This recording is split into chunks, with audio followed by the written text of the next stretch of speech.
Boa noite, irmãos. Então, nós daremos início ao nosso estudo bíblico.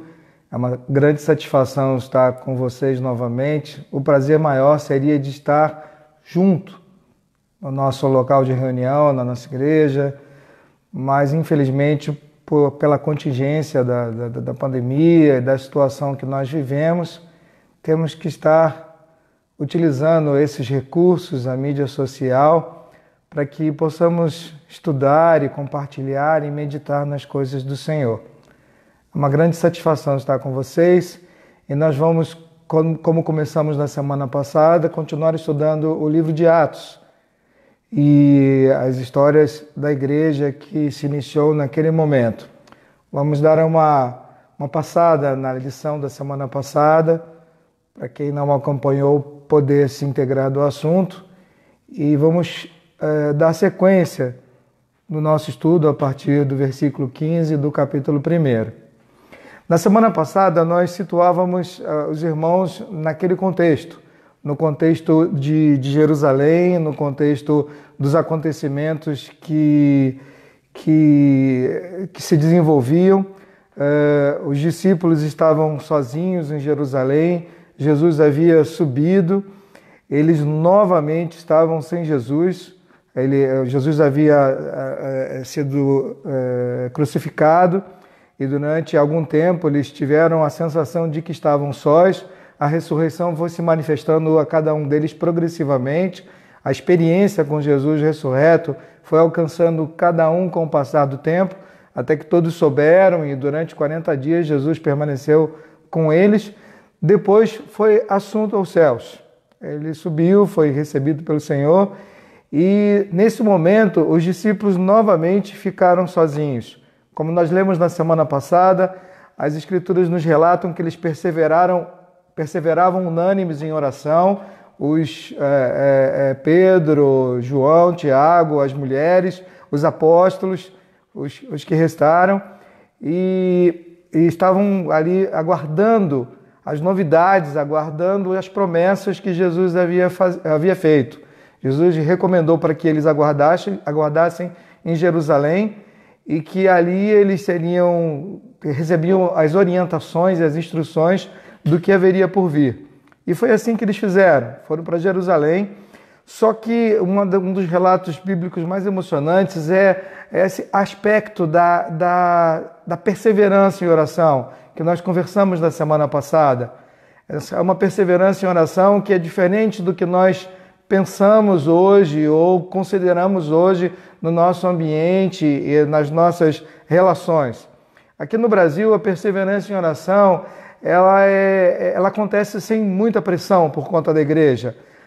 As pessoas estão reunidas nas suas igrejas, nos seus lares, e nós vivemos uma certa tranquilidade, um certo conforto nas nossas reuniões. E nós oramos, e muitas pessoas se encontram e oram incessantemente, tem grandes programas de oração, mas sobre aspectos muito diferentes daquela época. Aqueles homens estavam amedrontados, havia perseguição, haviam soldados circulando pela cidade em busca deles. Nós já falamos sobre Jerusalém, como eram os aspectos da cidade.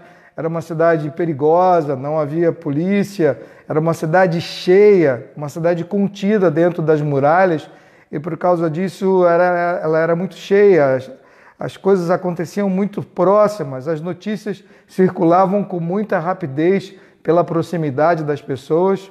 Como falamos na semana passada, era uma população fixa de mais ou menos 25 mil habitantes, que chegava a 100 mil durante os grandes festejos, e havia acontecido uma celebração bem recente, a celebração da Páscoa. Haviam ainda algumas pessoas na cidade por conta dos festejos que aconteciam na sequência daquela celebração. Agora o povo aguardava a festa do Pentecostes, e algumas pessoas, uma grande multidão ainda estava na cidade. Algumas pessoas já tinham voltado, foram celebrar a Páscoa, mas uma grande multidão ainda se encontrava na cidade, e havia um grande movimento dos membros do Sinédrio, do Conselho Judaico, das pessoas que ainda percebia um grande risco naquele movimento dos discípulos de Jesus. Jesus já não estava presente, o Sinédrio pensava que ele havia morrido de fato, os discípulos sabiam que ele estava vivo, mas os discípulos ainda se reuniam e circulavam. E nesse momento a perseguição estava muito acirrada, não só contra cristãos, mas havia uma perseguição contra as manifestações religiosas judaicas também. E grande movimento na cidade. Tudo que acontecia ali, acontecia em tom de ameaça contra o governo principal. Tudo levantava desconfiança, tudo levantava temor, sobretudo naqueles homens que não tinham o conforto do Espírito Santo, que ainda não havia chegado, ainda não havia sido ministrado sobre a vida deles, não havia envolvido eles, ou preenchido, ou habitado no interior deles, e também estavam sem Jesus, que havia subido aos céus e deixado uma promessa para eles. Aqueles homens já haviam aprendido a confiar em Jesus, tanto é fato que eles estavam em Jerusalém aguardando esses novos acontecimentos. Porém, Jesus fisicamente não estava com eles. Um grupo que havia se acostumado com a presença de Jesus, permaneceram com Jesus durante a primeira fase do seu ministério, durante o treinamento que eles receberam, um treinamento intensivo, e estiveram com Jesus após a sua ressurreição, e agora estavam sozinhos nesta cidade, nessas circunstâncias. Dito tudo isso, a perseverança em oração toma um outro aspecto, um outro peso. Eles realmente estavam ali derramando o seu suor, as suas lágrimas, em busca de orientação da parte de Deus, em busca de direção da parte de Deus. Eles tinham a favor deles, ou para consolá-los, as Escrituras Sagradas. E as Escrituras Sagradas que apenas apontavam para o que aconteceria em seguida. Eles tinham que ter conhecimento e revelação para que pudessem entender alguns textos que revelavam para eles sobre aqueles acontecimentos. E nesse momento, nesse contexto de grande temor e grande medo, Pedro se posiciona e se levanta no seu primeiro grande discurso. A gente costuma dizer que o primeiro grande discurso de Pedro foi aquele que resultou na conversão das 3.000 pessoas, das 3.000 almas contadas ali em Jerusalém. Mas houve esse primeiro discurso que aconteceu para aquele grupo de discípulos que estavam reunidos. Agora já havia se somado outras pessoas, agora já haviam se juntado outros discípulos, não era mais os apóstolos e as mulheres e alguns discípulos. Havia um grupo grande de pessoas que na Bíblia, na tradução Revista e Atualizada de Almeida, diz que eram muitas pessoas, mas na tradução do texto de Almeida, na edição Revista e Corrigida, nós temos uma caracterização desse grupo de pessoas. A Revista e Corrigida identifica essas pessoas como discípulos. Isso é muito precioso, porque nós entendemos através dessa tradução e desse texto que as pessoas que estavam reunidas naquele local não eram apenas os irmãos, como dizem outras traduções, mas eram discípulos, eram pessoas com um nível de comprometimento maior, com um nível de integração maior. Eram pessoas que estavam ali realmente para ver o desenrolar e o acontecimento, cooperar e participar daquela igreja que começava. E eles estavam ali reunidos, aglomerados, eram cerca de 120 pessoas, como nós vamos ler agora nos versículos que se seguirão. Nosso texto começa a partir do versículo 15 do capítulo 1. Naquele dia, levantou-se Pedro no meio dos irmãos, ou dos discípulos, como diz em outra tradução, que eu até prefiro, eu uso essa pela clareza do texto. Ora, compunha-se a assembleia de umas 120 pessoas. E Pedro disse: Irmãos, convinha que se cumprisse a Escritura que o Espírito Santo proferiu anteriormente por boca de Davi, acerca de Judas, que foi o guia daqueles que prenderam Jesus. Aqui é uma coisa interessante, porque, como eu falei, eles não havia sido narrada a descida do Espírito Santo. O único recurso que Pedro tinha e que aqueles discípulos tinham era a oração perseverante e as Escrituras sagradas.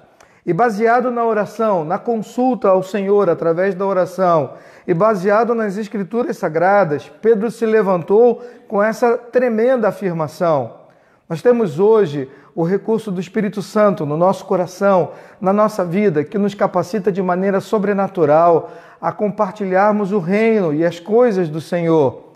Naquele momento, o recurso que Pedro dispunha era os textos sagrados, do qual ele tinha conhecimento mais recente, mesmo os discípulos mais letrados, mesmo os apóstolos e discípulos mais letrados haviam um conhecimento, um aprofundamento das Escrituras mais recentes, em tempos mais recentes, durante o discipulado com Jesus. Mas ele tomou o que ele conhecia, estabeleceu aquilo como um princípio, como um fundamento.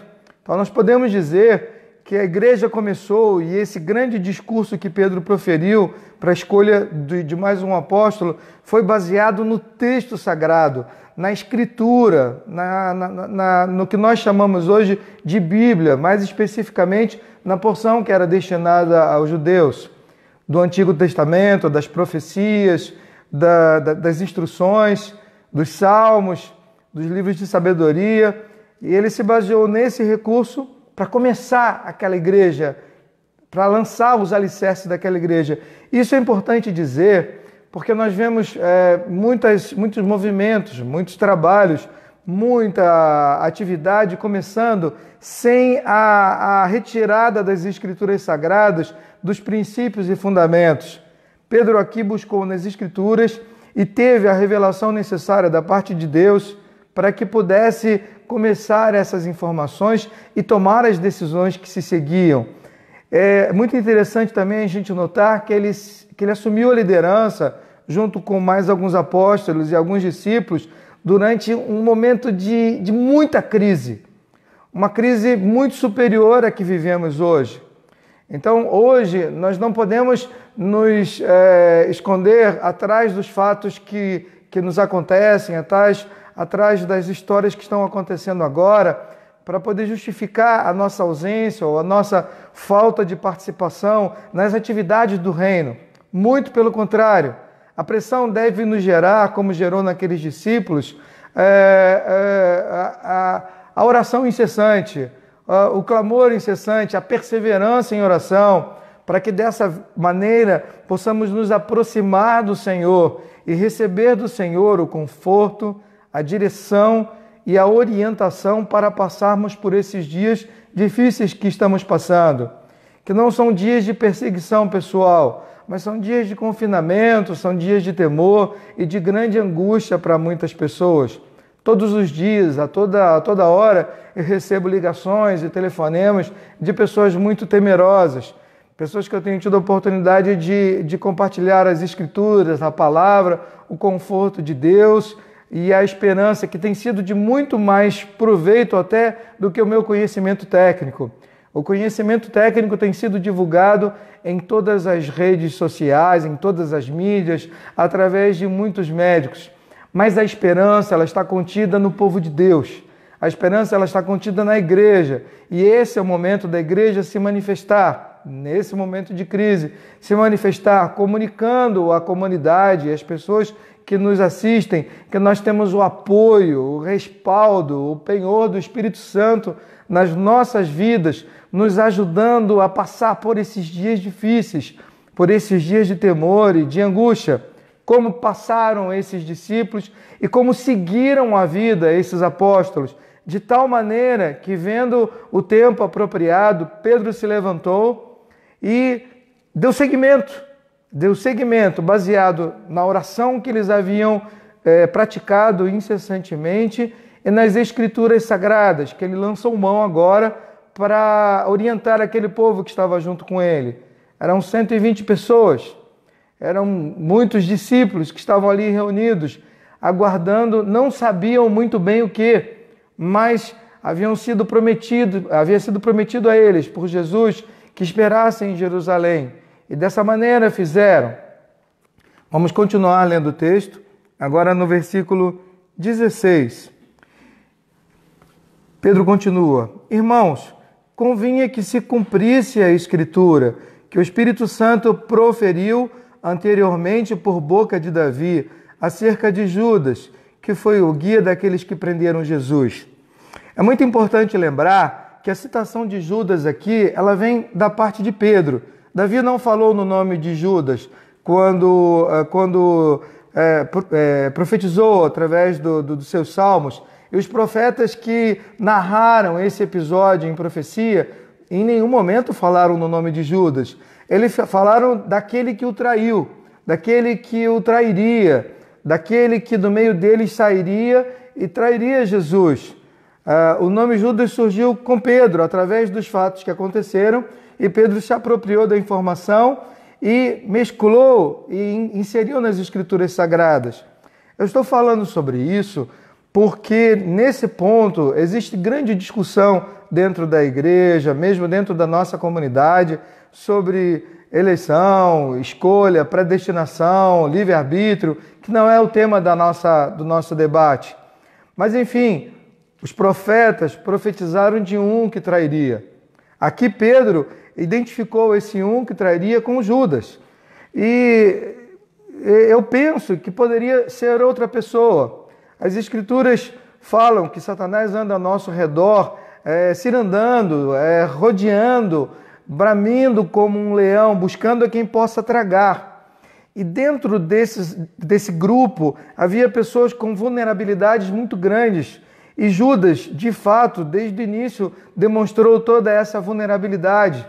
Essa vulnerabilidade estava definida pelo seu comportamento, por ele lançar mão do dinheiro que ele recolhia como organizador das finanças daquele grupo, como tesoureiro daquele grupo, que levava a crer uma certa incredulidade de quem ele estava perto. Então nós podemos definir, através do que nós já sabemos das Escrituras Sagradas, e através do que vem a seguir, que Judas foi alcançado por Satanás em cima de duas grandes vulnerabilidades. Primeiro, a incredulidade, porque se ele tivesse plenamente consciente diante de quem ele estava, ele jamais teria tomado tal atitude e jamais teria traído Jesus, como o fez. E a segunda coisa foi a ganância, porque Judas traiu por um objetivo financeiro, por uma ganância. Foram 30 moedas de prata, que já haviam sido profetizadas também, e que foi oferecido a eles, cujas moedas foram utilizadas depois. Ele tentou devolver, mas os próprios membros do Sinédrio, os próprios sacerdotes, não quiseram aceitar de volta, porque entenderam que o preço daquilo era muito sério, que aquele dinheiro era um dinheiro contaminado e dinheiro de traição e de sangue. Mas nós vamos continuar do texto e vamos ler. Porque ele era contado entre nós e teve parte neste ministério. Nesse momento, Pedro revela o status de Judas. Judas era como qualquer um deles. Aqui, ele teve, como ele falou, ele era contado entre nós, ele teve parte nesse ministério. Eu presumo que que nenhum deles se apercebeu desse comportamento ou dessa possibilidade de Judas trair dessa maneira. De outra maneira, se eles tivessem esse entendimento, eles teriam produzido algum movimento para interromper a ação de Judas, presumida pelo comportamento deles. Mas eu acredito que eles não tinham essa noção, porque, como essa afirmação que Pedro fez, ele era contado entre eles, era como qualquer um dos outros que estavam ali. Versículo 18. Ora, este homem adquiriu um campo com o preço da iniquidade, e precipitando-se, rompeu-se pelo meio, e todas as suas entranhas se derramaram. Aqui mostra as consequências das ações. Nós sabemos que Judas foi e suicidou-se, E isso é uma coisa importante para considerar, porque Judas, ele não considerou nem a possibilidade do perdão, o mesmo perdão que alcançou Pedro, apesar da negativa dele com o Senhor Jesus, e alcançou os demais apóstolos que fugiram diante da perseguição, deixando Jesus sozinho e solitário na sua experiência de crucificação. Mas Judas não considerou essa possibilidade. A culpa e a perseguição e a gravidade da sua ação o consumiu de tal maneira que ele deu ouvidos a Satanás, continuou ouvindo aquele que havia falado ao seu coração, aquele que havia seduzido o seu coração, utilizando a incredulidade e a ganância. Por isso, irmãos, nós precisamos nesse tempo estar vigilantes com relação à nossa fé. Nós precisamos, de fato, acreditar naquilo que nós confessamos. Naquilo que nós confessamos com os nossos lábios repetidamente, precisa fazer parte da nossa crença profunda, para que não haja vulnerabilidade nesse ponto para o inimigo lançar uma seta, ou uma semente, ou uma sedução.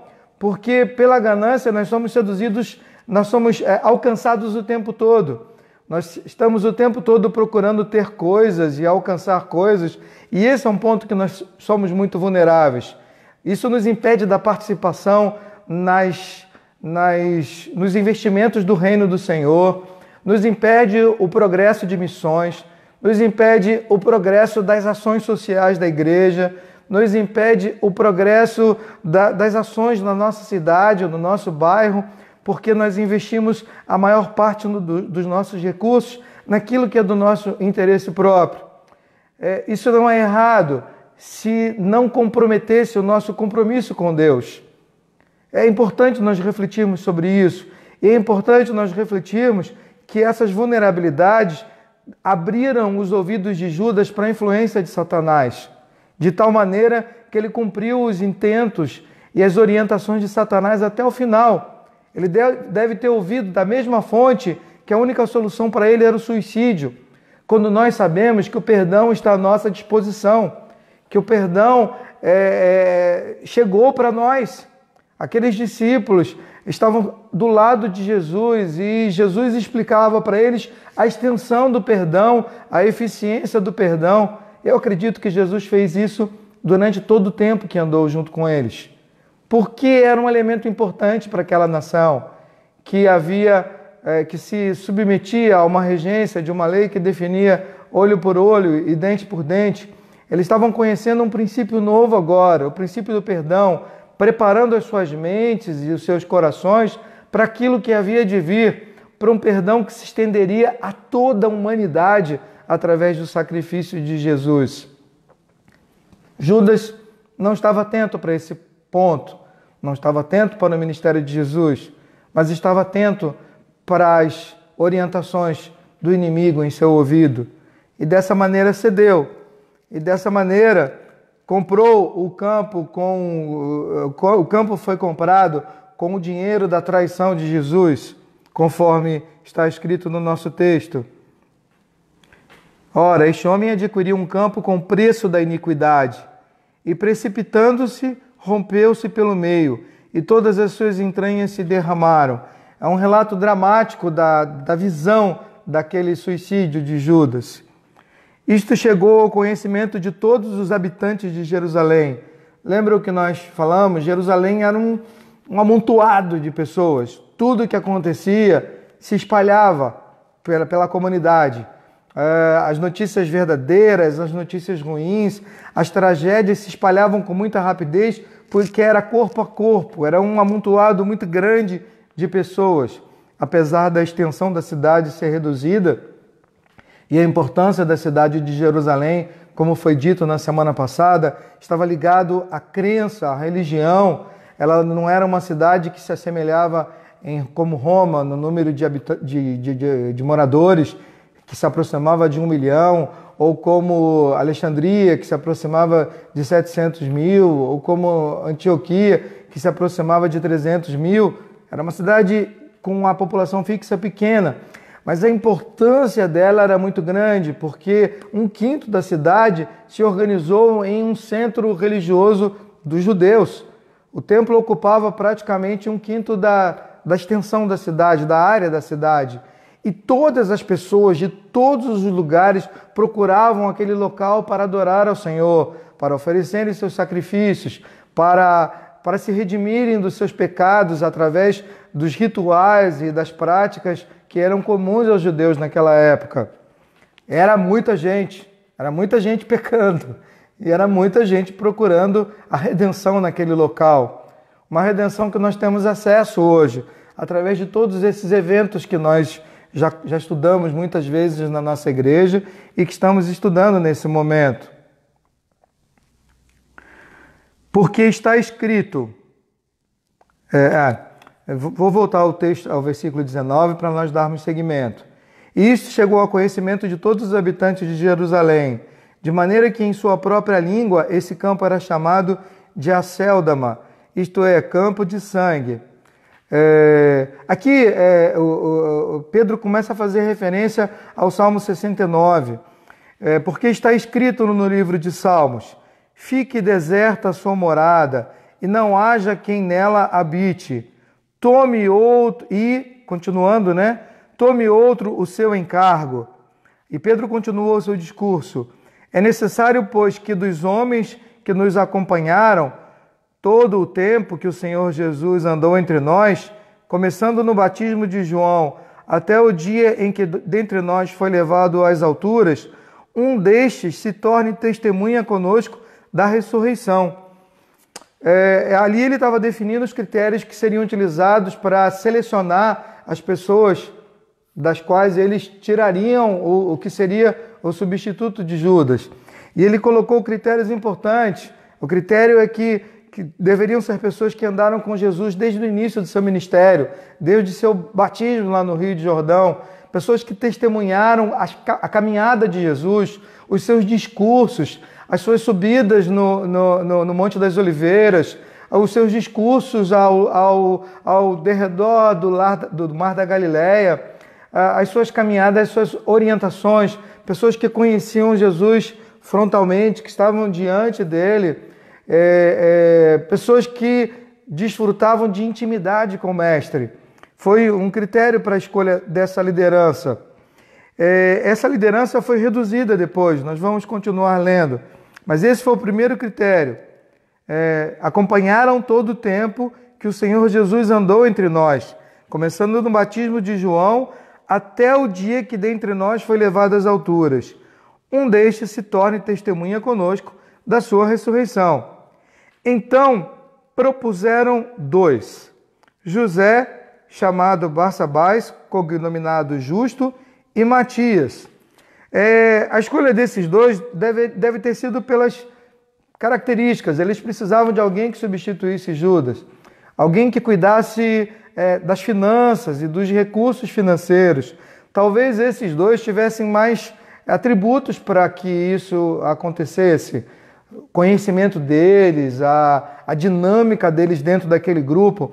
Mas o que nós devemos nos entender aqui é que a dinâmica da igreja que começava, mesmo diante de todas aquelas perseguições, eles estavam preocupados em organizar a liderança, em organizar aquela diretoria. Eles não sabiam o que havia de vir, mas tinha uma promessa do Salvador que algo grande aconteceria.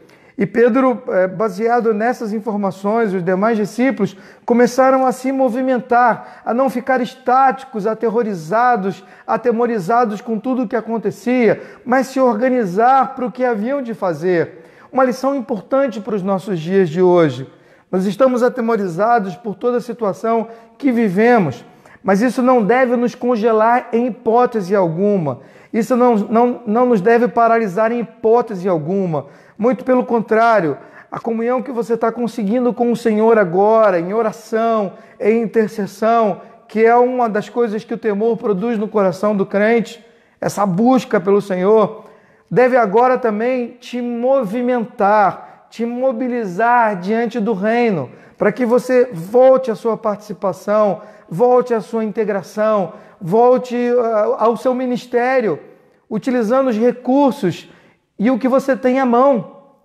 Hoje você tem o Espírito Santo de Deus e hoje você tem a tecnologia ao seu favor. Naquela época eles só tinham o boca a boca, as escrituras sagradas e a fé. Mas uma fé primária que foi construída sem a intervenção direta do Espírito Santo dentro do coração deles, baseada na oração e nas escrituras sagradas. Nós temos hoje oração, escritura sagrada, intimidade com Deus resultante dessa oração e o Espírito Santo de Deus dentro de nós, testificando, confirmando, nos capacitando de maneira sobrenatural a trabalharmos. Por isso você deve olhar para a sua vida e ver esse texto como um testemunho e uma convocação para você se envolver nesses dias e nessas dificuldades que nós estamos vivendo. Eu vou terminar a leitura do texto, senão nós não vamos sair do capítulo 1 novamente. Outro tome seu encargo. Versículo 22, versículo 23, na verdade. Então propuseram dois, José chamado Barsabás, cognominado Justo, e Matias, e orando disseram: Tu, Senhor, que conhece os corações de todos, revela-nos qual destes dois tens escolhido, para preencher a vaga neste ministério e apostolado, do qual Judas se transviou, indo para o seu próprio lugar. E os lançaram em sortes, vindo a sorte a recair sobre Matias, sendo-lhes então votado lugar com os 11 apóstolos. Essas sortes aqui, em outros textos, em outras traduções, nós lemos que eles utilizavam um recurso que era um recurso muito conhecido entre os judeus, conforme a sua tradição. Eles usavam recursos que foram denominados nos textos sagrados de Urim e Tumim, que eram pedras que faziam parte da indumentária do sacerdote, pedras que eram utilizadas para conhecer a vontade do Senhor. Fazia parte da tradição, uma vez que a manifestação do Espírito Santo era exclusiva em momentos especiais. Eles tinham o hábito de conhecer a vontade do Senhor de outras maneiras. Hoje nós não utilizamos esses recursos, porque nós temos o Espírito Santo dentro de nós, que nos confirma, que nos testifica da vontade do Senhor. Nós temos os textos sagrados do Senhor, nós temos a palavra que chegou entre nós, completa agora com os textos dos apóstolos e dos escritores sagrados do Novo Testamento, com as experiências apostólicas, com tudo o que precisamos. Você tem agora, então, como eu falei, a comunhão com o Senhor Jesus. Esse momento está provendo você de uma atitude de oração diferente do que a maioria das pessoas experimentou até hoje, porque eu tenho 56 anos e em todos os meus momentos de vida, em momentos de aflições que eu vivi, e algumas pessoas acompanharam a minha vida em enfermidades, em doenças que eu sofri, um grupo muito menor de pessoas acompanhou outras tribulações que eu passei, mas em nenhuma delas houve uma expressão tão universal como a que nós estamos vivendo hoje. E se não houve motivo para você se dedicar à oração e melhorar a sua comunhão e a sua comunicação com o Senhor, você tem agora. Esse é o momento, essa é a hora. Então nós temos agora o recurso externo para melhorarmos a nossa dedicação em oração. Nós temos as Escrituras Sagradas que chegam às nossas mãos livremente. Não temos nenhuma restrição de acesso às Escrituras Sagradas. Nós temos recurso para entender as Escrituras Sagradas através do nosso estudo, através de literaturas que chegam às nossas mãos o tempo todo, que podem ser consultadas pela internet também. Nós temos o Espírito Santo de Deus, que está dentro de nós. O que precisamos agora é nos munir de atitude, de organizar a nossa vida e a nossa participação no ministério, nessa igreja. Essa igreja primitiva era composta, irmãos, de discípulos.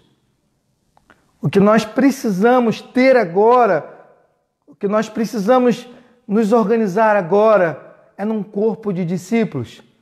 É ampliarmos a nossa irmandade para um grupo grande de discípulos do Senhor Jesus, para que o reino de Deus se manifeste, para que a vontade de Deus se manifeste, para que a palavra do Senhor, munida de conhecimento e de poder agora, chegue a lugares que nós nem imaginamos. Eu já tive a oportunidade e o privilégio de ver muito desses lugares pessoalmente.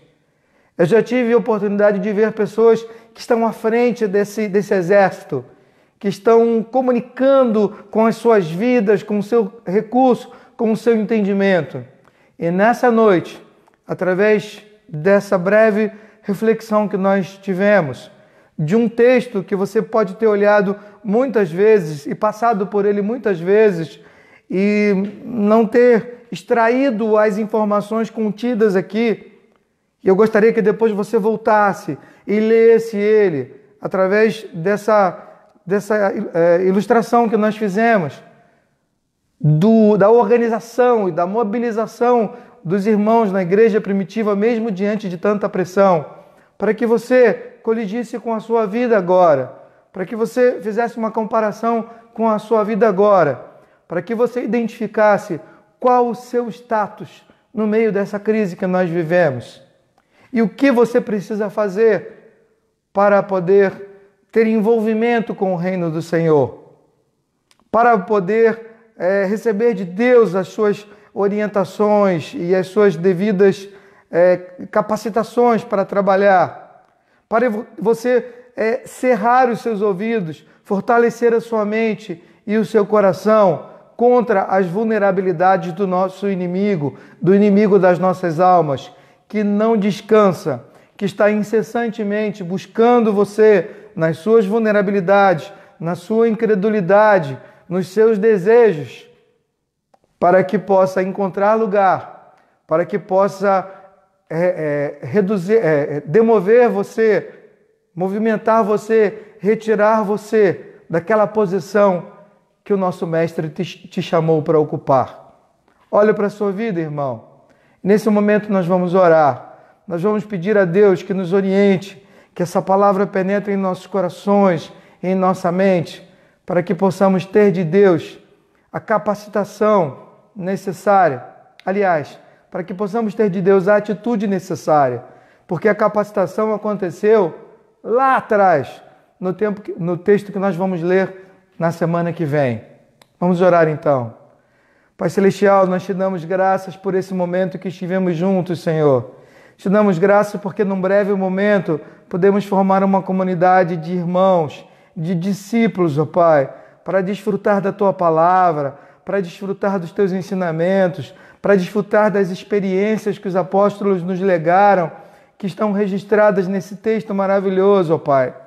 Te peço, Senhor Deus, que cada irmão, que cada membro da nossa comunidade, que cada amigo que esteja ouvindo e que venha ouvir esse estudo, Senhor Deus, possa ser influenciado, possa ser tocado a tomar a atitude correta em frente ao seu evangelho, frente à sua convocação, frente ao seu próprio ministério, Senhor Deus, para que o seu reino se manifeste às pessoas que estão perdidas, caminhando com medo de um lado para o outro, Senhor Deus. Nós temos a luz, nós temos a palavra de salvação, nós temos a palavra de revelação do Senhor.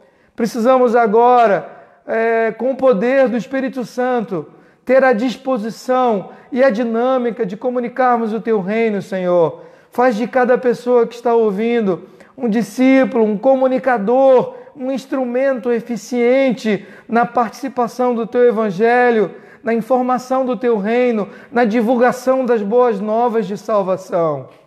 É o que eu te oro nessa noite, Senhor, agradecido no nome precioso de Jesus. Avancei um pouquinho do nosso tempo, os irmãos que estão esperando a reunião, me perdoem, mas que Deus enche o seu coração de fé, de paz e de direção nesses dias difíceis que estamos vivendo. Deus te abençoe. Deus te dá uma boa noite. As pessoas que vão participar da reunião, estejam atentos e preparados. As demais pessoas que não vão participar dessa reunião de liderança em organização das nossas atividades, que possa refletir nas Escrituras Sagradas, que possa aproveitar esse tempo de reclusão, esse tempo que muitas pessoas estão reclusas nas suas casas por determinação das suas profissões, do seu trabalho, que não tome isso como férias ou como um afastamento de desfrute de tempo, mas que tome isso como um mergulho na presença do Senhor, um mergulho na oração e um mergulho nas Escrituras Sagradas. Deus te abençoe, prospere a sua fé abundantemente, meu querido. E até semana que vem.